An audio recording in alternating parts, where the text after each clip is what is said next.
हमारे दिल में क्या है हम तुम्हें क्यों बताएं, सिर्फ बातों से क्या तुम्हें यकीन आ जाएगा।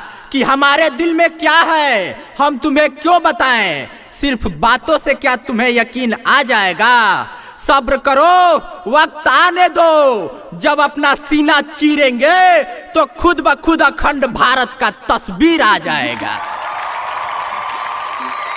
नमस्कार, मैं कवि बाला बिहारी एक कविता प्रस्तुत कर रहा हूँ। मेरे इस कविते को आप लोग ज्यादा से ज्यादा शेयर कीजिए। दोस्तों, एक से बढ़कर एक बॉलीवुड नायक नायिकाओं का पर्दाफाश हो रहा है, जिसे हमारे देश के करोड़ों लोग अपना आइकन मानते हैं, वो भी ड्रग्स गैंग में शामिल है। अब बॉलीवुड में स्वच्छता अभियान चलाकर संपूर्ण बॉलीवुड को क्लीन कर देना चाहिए और दोषी पाए जाने वाले कलाकारों को हमेशा के लिए बैन कर देना चाहिए।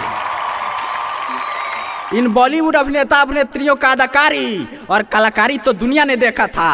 फिल्म के पर्दों पर दूसरे के लिखे स्क्रिप्ट पर अभिनय करके खाक से लाखपति हैं और अदना से करोड़पति बनने वाले इन फिल्मी हस्तियों की औकात बस वही स्क्रिप्ट है, जिसे लेखक कुछ चंद हजार या 1-2 लाख रुपया लेकर बिना सोचे समझे किसी भी निर्माता निर्देशक को बिना शर्त बेच देते हैं।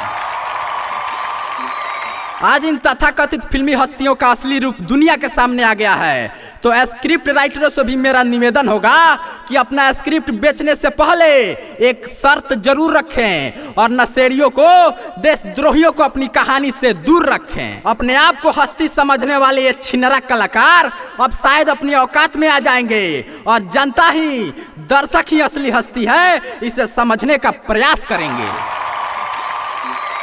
लोकतंत्र के चौथे स्तंभ में कितना दम है, यह आर भारत न्यूज चैनल ने पूरी दुनिया को दिखा दिया।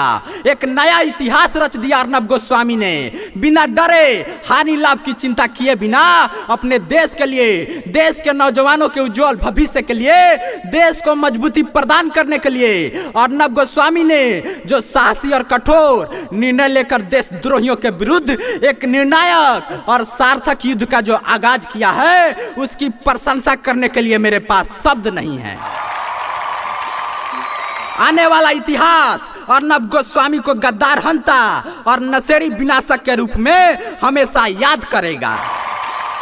देश को भी चाहिए कि इस लड़ाई में अपने बच्चों के भविष्य के लिए कदम से कदम मिलाकर अभिभावकगण अर्नब गोस्वामी का साथ दें। अन्यथा राज्यसभा में सपा नेत्री जया बच्चन ने जो कुकृत रूपी वक्तव्य देकर नशेड़ियों को बचाने का जो असफल प्रयास की हैं, ठीक उसी प्रकार अगर अफीम, चरस, गांजा और ड्रग्स लेने वाले पुत्र पुत्रियों के माता पिता भी वक्तव्य देते रहे, नशेड़ियों का समर्थन करते रहे, तो उसका परिणाम आने वाले समय में एक ही होगा, वंश डूबती डूबता डूबंती। आप लोग हंसिए मत। जया बच्चन ने गजेड़ियों के पक्ष में वक्तव्य देकर बहुत भारी पाप किया है, संस्कार दोष न जाए तह। और अंत में मैं कवि बाला बिहारी भारत सरकार और मूवी सेंसर बोर्ड के अधिकारियों से निवेदन करना चाहूंगा कि जो भी नशा भारत में बंद है, जिसको बेचने का लाइसेंस राज्य सरकार और भारत सरकार से निर्गत नहीं हुआ है, यानी जो नशा पूरी तरह से प्रतिबंध है, अगर वैसे प्रतिबंधित नशा करने का प्रमाण अगर किसी भी अभिनेता अभिनेत्री से जुड़ा हुआ मिल जाता है, तो वैसे अभिनेता अभिनेत्रियों का पूर्ण बहिष्कार होना चाहिए और कम से कम 10 साल तक उनकी फिल्मों का सेंसर बोर्ड द्वारा प्रमाण पत्र नहीं मिलना चाहिए। गौर कीजिएगा मित्रों कि हर हर महादेव बोलकर अर्नब ने 130 करोड़ भारतीयों को पुकारा है। कि हर हर महादेव बोलकर अर्नब ने 130 करोड़ भारतीयों को पुकारा है। काले अंग्रेजों के चेहरे से ऐसे नकाब उतारा है कि तीखे शब्दों के वाण से दुश्मन को रण में ललकारा है। कि तीखे शब्दों के वाण से दुश्मन को रण में ललकारा है। सियासत के पहरेदारों को जवाब दिया करारा है।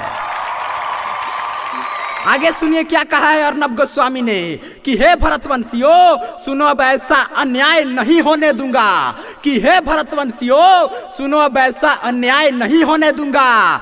हे जनता जनार्दन, सुन लो तुम भी अन्याय नहीं करना कि इन दुष्टों को बचाने के लिए अब कोई उपाय मत करना कि कर दिया कलंकित कुर्सी को जिस दिन वीर सावरकर को दुत्कारा था, कि कर दिया कलंकित कुर्सी को जिस दिन वीर सावरकर को दुत्कारा था।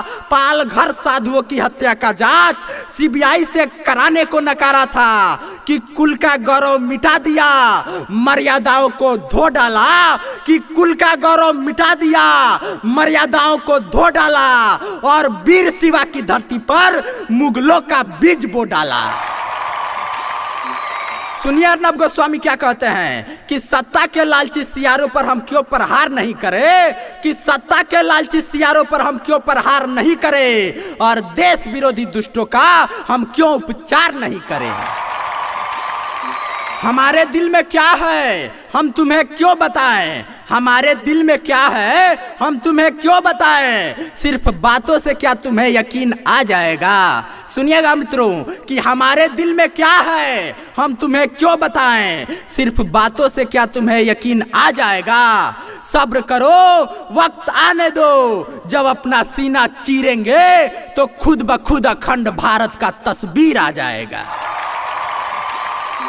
मित्रों, हमारे इस कविता को आप लोग ज्यादा से ज्यादा शेयर कीजिए और YouTube पे सर्च कीजिए कवि बाला बिहारी गोपालगंज, और देश हित में हमारे संपूर्ण कविताओं को सुनिए और हमारे चैनल को भी सब्सक्राइब कीजिए और साथ ही बेल आइकन को जरूर दबाइए। जय हिंद, जय भारत।